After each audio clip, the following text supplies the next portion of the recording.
थांबा. ऍक्च्युली विषय कसा आहे माहितीये का? सीट लोका. जय महाराष्ट्र मंडळी. आज आम्ही निघालोय ठाण्याच्या प्रति तुळजाभवानी मंदिरामध्ये.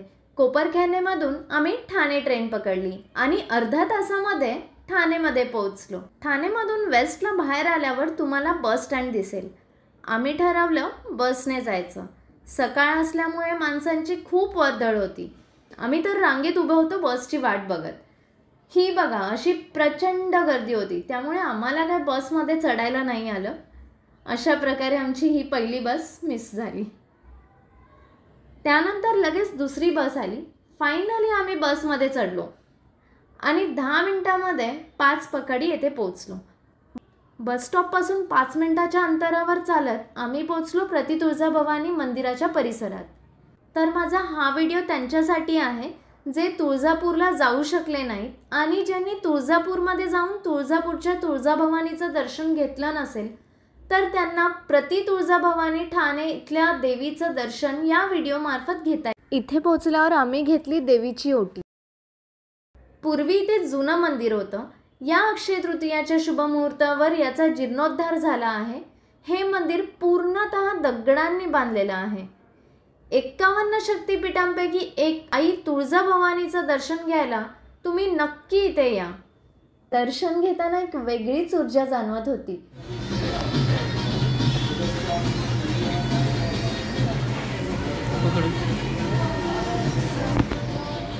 मंगळवार असल्यामुळे अनेक भक्त देवीच्या दर्शनाला आलेले आहेत.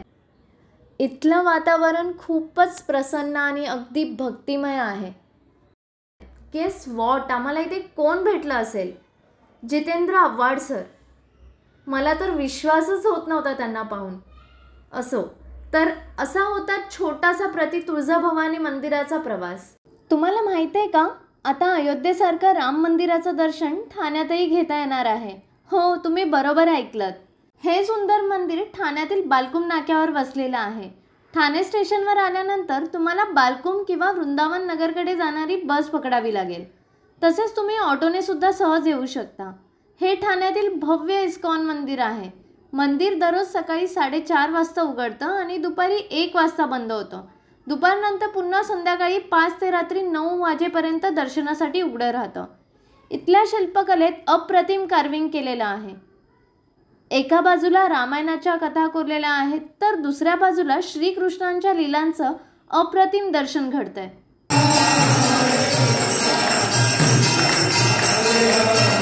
संध्याकाळची मंत्रमुग्ध करणारी आरती मनाला अगदी भारावून टाकते आणि आरतीनंतर मिळणाऱ्या स्वादिष्ट प्रसादाचा आनंदही अविस्मरणीय आहे. आणि हो, मंदिराभोवतीचं वातावरण अतिशय प्रसन्न आहे. इथं आलं की मनाला एक वेगळीच शांतता मिळत आहे. जर तुम्ही ठाण्यात आला असाल तर तुम्ही दोन्ही ठिकाणं नक्की भेट द्या. हा व्लॉग आवडला असेल तर लाईक, शेअर आणि सबस्क्राईब करायला विसरू नका. पुढच्या व्लॉगमध्ये एका नव्या प्रवासासह भेटूया. जय श्री कृष्ण. जय तुळजाभवानी.